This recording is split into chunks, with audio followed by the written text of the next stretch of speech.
अस्सलाम वालेकुम viewers, welcome back. मैं हूं फरी जाहिद। आज मैं आपके साथ शेयर करूंगी बहुत ही टेस्टी सी caramel crunch ice cream. So friends, ये बहुत ही टेस्टी होगी। कैरेमल क्रंच भी हम घर पर रेडी करेंगे। यकीन जाने इसका टेस्ट इतना यम्मी और इतना टेस्टी होगा। खाने में ये इतनी सॉफ्ट और मुलायम होंगी। इसमें बहुत सारे लोग कहते हैं कि हमारी आइसक्रीम में बर्फ़ का क्रंच आ जाता है। ये खाने में बहुत ही सॉफ्ट और बहुत ही मुलायम होगी। बगैर स्किप के लास्ट तक वीडियो को देखिएगा और खूब इंजॉय कीजिएगा। रेसिपी स्टार्ट करते हैं। सबसे पहले हम 1 कप चीनी लेंगे।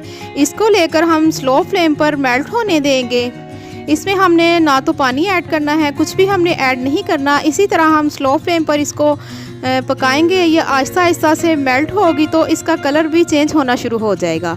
सो फ्रेंड्स, स्लो फ्लेम पर हमने इसको पकाना है। अगर फ्लेम हाई रखेंगे तो ये जल जाएगी। इसका कलर जो है बहुत डार्क हो जाएगा और खाने में भी ये थोड़ी सी कड़वी हो जाएगी। यहाँ पर आप देख सकते हैं ये काफ़ी ज़्यादा मेल्ट हो चुकी है, लेकिन अभी भी इसमें थोड़ी सी शुगर बाकी है। इसको हम अच्छी तरह हिलाते जाएंगे और इसको मेल्ट होने देंगे।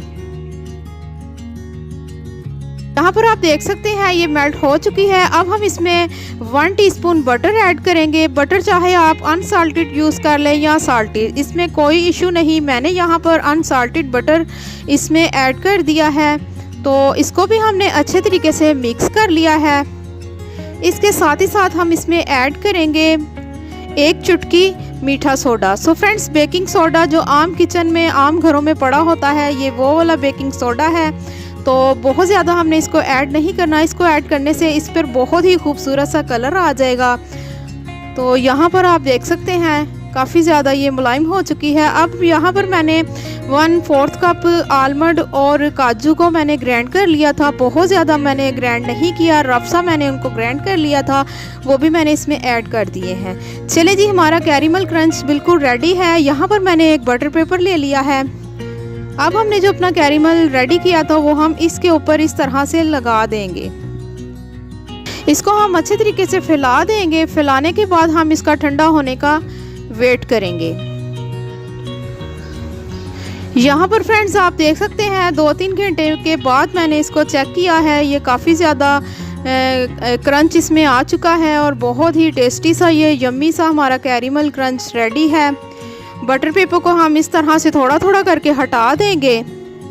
यहाँ पर आप देख सकते हैं बटर पेपर को भी मैंने हटा दिया है। अब हम इसको ग्राइंड करेंगे। यहाँ पर आप देख सकते हैं मैंने इसको ग्राइंड कर लिया है।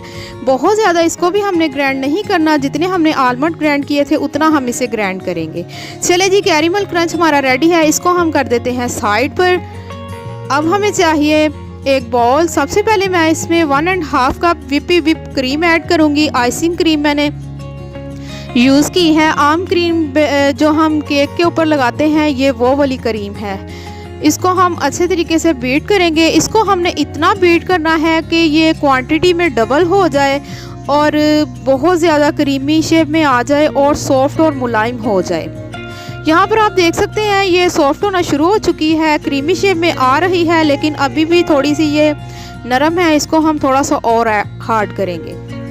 चलें जी, यहाँ पर आप देख सकते हैं बहुत ज़्यादा फ्लफ़ी हो चुकी है। क्वांटिटी में भी ये डबल हो चुकी है। तो हमारी क्रीम जो है बीट हो चुकी है।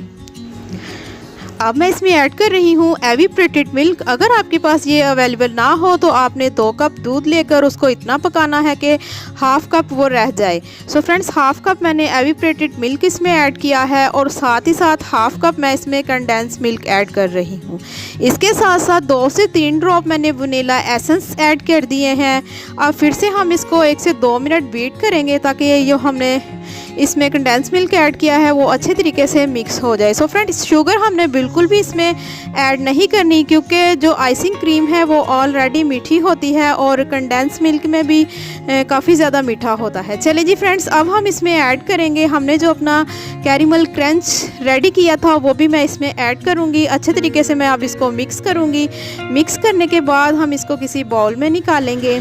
यहाँ पर मैंने ये वाली शेप का एक बाउल ले लिया है। आप चाहे तो किसी भी शेप का बाउल यूज़ कर सकते हैं। हमने जो अपनी आइसक्रीम रेडी की थी वो हम इसमें ट्रांसफ़र करेंगे।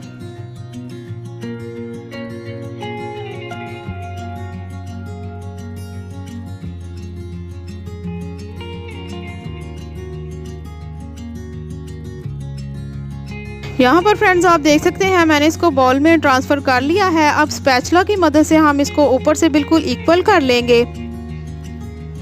इक्वल करने के बाद 1 से 2 दफ़ा हम इसे टैप टैप करेंगे ताकि ये बिल्कुल एक जैसी बाउल में सेट हो जाए। सो फ्रेंड बिल्कुल रेडी होने के बाद हम इसको 6 से 8 घंटे के लिए फ्रीज़र में रखेंगे। बेस्ट है सो फ्रेंड्स अगर आप डे नाइट के लिए इसको फ्रीज़र में रखें तो बहुत बेस्ट है। इसके साथ साथ यहाँ पर मैंने थोड़ा सा कैरेमल क्रंच पहले से ही बचा के रख लिया था, इसको हम इसके ऊपर गार्निशिंग करेंगे। सो फ्रेंड्स आइसक्रीम में ये जो कैरेमल क्रंच आएगा यकीन जाने इसका टेस्ट इतना यम्मी और इतना मज़े का लगेगा कि आपने रेसिपी को ज़रूर ट्राई करना ही है। मुझे उम्मीद है कि आपको ये रेसिपी बहुत ही पसंद आएगी क्योंकि ये रेसिपी बहुत ही बेस्ट है। अब हम इसका वेट करेंगे, इसको हम फ्रीज़र में रखेंगे। फ्रीज़र में रखने के बाद यहाँ पर आप देख सकते हैं बिल्कुल हमारी आइसक्रीम रेडी है। सो इसको मैं आपको निकाल कर के भी दिखा देती हूँ कि ये देखने में कैसी है। यकीन जाने फ्रेंड्स मैंने जब ये फ़र्स्ट टाइम ये डिज़र्ट मैंने रेसिपी ये ट्राई करी तो यकीन जाने मेरे घर वाले एकदम से पागल हो चुके थे कि ये आपने किस तरह से इतनी टेस्टी और इतनी यम्मी सी आइसक्रीम रेडी की। तो इंशाल्लाह आप भी रेडी करें, बाहर वाली आइसक्रीम को आप भूल जाएंगे। खाने में ये बहुत ही यम्मी और बहुत ही टेस्टी होंगी। और सबसे ख़ास बात ये है फ्रेंड्स कि बहुत ही कम बजट में हमारी ये इतनी टेस्टी सी यम्मी सी आइसक्रीम घर पर रेडी हो सकती है। बाहर की आइसक्रीम बहुत ज़्यादा एक्सपेंसिव है, उसको छोड़ें और घर पर रेडी करें। वो रेसिपी बहुत ही ईजी और बहुत ही शॉर्ट है। मेरी हर वीडियो में यही कोशिश होती है कि हम आपके साथ बहुत ही ईजी और शॉर्ट तरीके के साथ रेसिपी शेयर करूं। सो फ्रेंड्स वीडियो अच्छी लगी तो शेयर लाइक ज़रूर कीजिएगा। आज की वीडियो यहीं तक की थी, मिलते हैं एक न्यू रेसिपी के साथ। आप मुझे दुआओं में याद रखिएगा। मैं आपको अल्लाह हाफिज़।